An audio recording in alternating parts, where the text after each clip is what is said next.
Hope News daerah Sumatera kawasan utara kami laporkan kegiatan hari 2 Bakti Wanita Advent sedunia di kota Medan diawali dengan doa subuh dan renungan yang disampaikan oleh Ibu Eli, Sagala Direktur BWA dari Sumatera kawasan utara.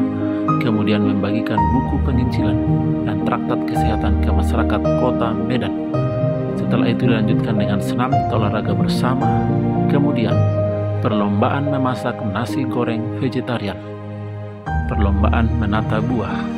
Semua peserta perlombaan sangat kompak.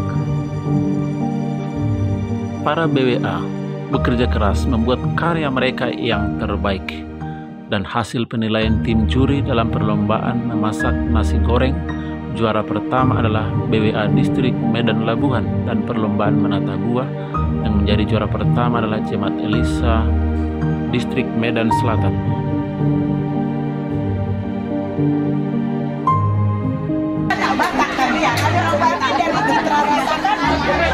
Masakan kami enak ya. Kalau nggak pedas bukan masak namanya.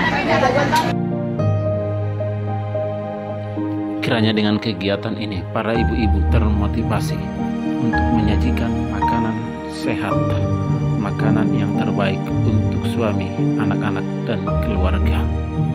Para BWA juga aktif dalam pelayanan di gereja, terlebih aktif dalam care group, KPA, dan membawa jiwa-jiwa untuk menantikan kedatangan Yesus yang kedua kali. Tuhan memberkati.